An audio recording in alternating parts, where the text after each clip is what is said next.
Right then, shall we fly a plane again after our little expedition in the airport van last time, wasn't it? Yeah, Nimbus Islander time. The short trip over to Picton, that's what we're going to be doing. Yeah, and on this Just Flying episode where we're supposed to be following Highway 1 for the road trip, we will actually get to see Highway 1 again, as we didn't drive on it in the last video, did we? What have we got? Spec 10 knots of wind. Okay, we'll just line up and I'll do my little trick again, which if you've not seen it, is point the needle in the wind direction and you've got a nice visual reference for it, for which way it's blowing, which can be useful when we land. Let's go flying!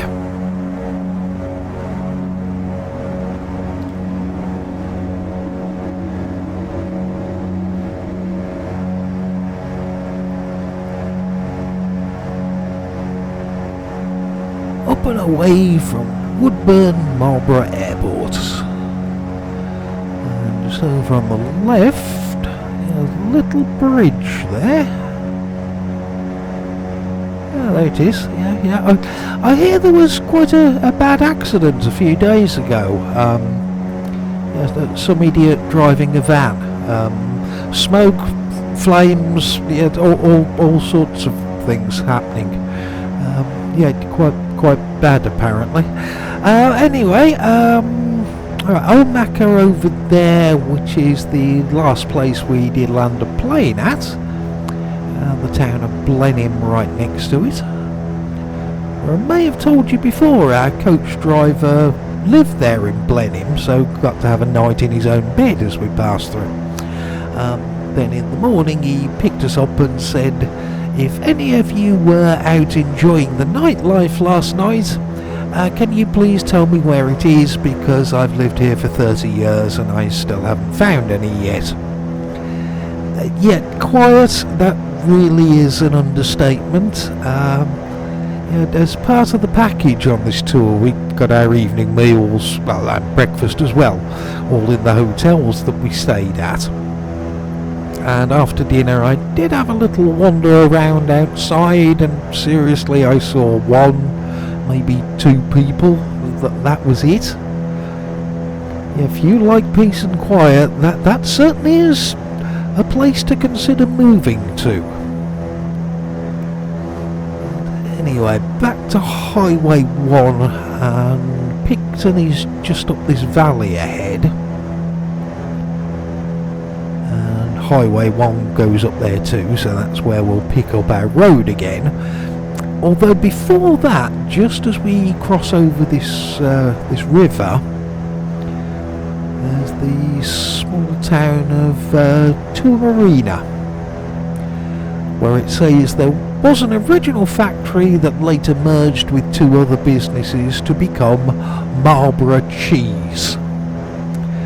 That was later taken over by the Fonterra Dairy Company, and then in 2004 it was destroyed by fire.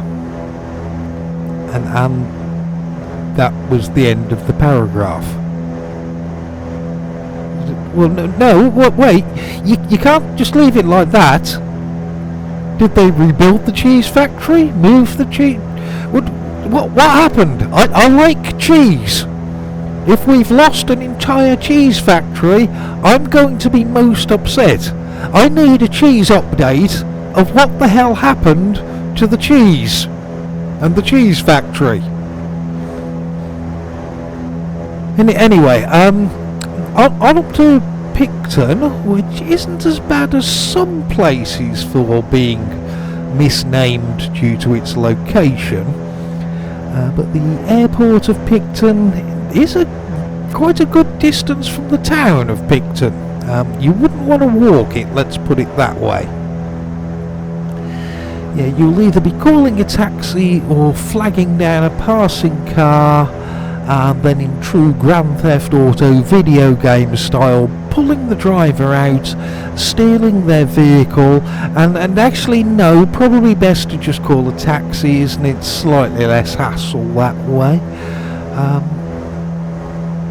But before we think about that, we're going to land there first, and with today's wind, I'm sure I probably could land this Islander with a tailwind. Runway's long enough and you can get this plane stopped in quite a short distance really, but we will do it properly. Fly past, then circle back for a landing. That's the airfield just down there. Now, when I first made a scenery for here, it did have a very small number of the hangar home type of places. Can't remember, but I think there was only 2 or 3 of them back then, I think.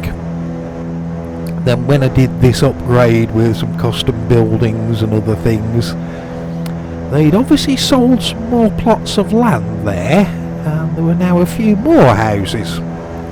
So I wouldn't be too shocked if this version is now out of date as well, and there might be 1 or 2 more hangar homes right now.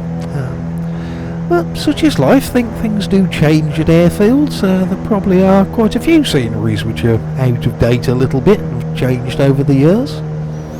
And things come and go, don't they?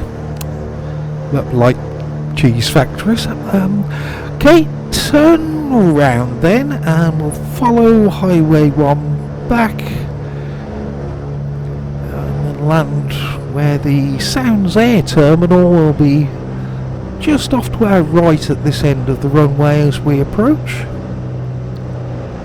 That Sounds Air, who have apparently made a commitment to purchase at least 1 electric aircraft from a company in Sweden when it's finished and available, which they hope will be 2026. And so the write-up about it says, Sounds Air hopes this will make them the first regional airline to offer zero emissions flights.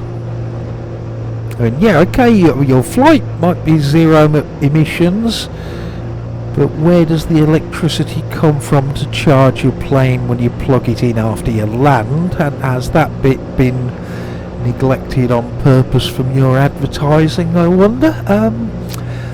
Oh, they're probably still better than one of these planes, isn't it, for instance, even though the electric one won't sound as nice. Self-storage place here just before the airfield, and that arrived during my last upgrade to the scenery. First saw that on the satellite image. I did wonder if the layout had changed and it has some interesting new hangars, but apparently not. It's just a place to dump all that stuff that won't fit in your house and you probably should have thrown away, but haven't for some reason. Come on, get that down. Eventually, a little bit floaty, I think, that one. Have another look.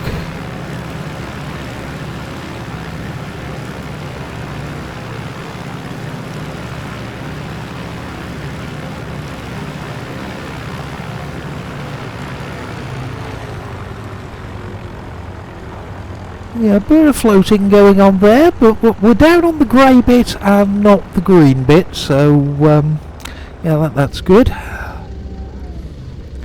And in the distance over there, that small building with a brown roof, I've found out now that's actually the local fire station. And after this flight, I'm going on Google reviews and giving it 1 star. Where the hell were they when the cheese factory was burning down? God damn it, we just lost a perfectly good cheese factory and... Right, so welcome to the locality called Koromiko, which should also be the name of the airport really, as the airfield is within the boundaries of Koromiko. In fact, if you look at the map, you have to leave Koromiko, then drive through yet another locality called Mount Pleasant, before you even reach Picton. But Picton it is for some reason, and it's an airfield that was given only 1 star just 3 weeks ago by Alana Sutton. Although if you go on Google Maps Picton Aerodrome, look for the reviews and her profile picture, she does seem like the kind of person who might enjoy being offended. No, that's rude of me. Pretend I never said that, even though it's probably true. No, that bit never happened. Slip of the tongue, I'm sure that she's... yeah, oh look, the custom-made Sounds Air building. Right, so we made it to Picton, which should be the last stop before crossing the Cook Strait to Wellington, but I haven't decided how we're going to make that crossing yet. So we'll find out sooner or later, I suppose. Yeah, I'll see you soon then. Bye!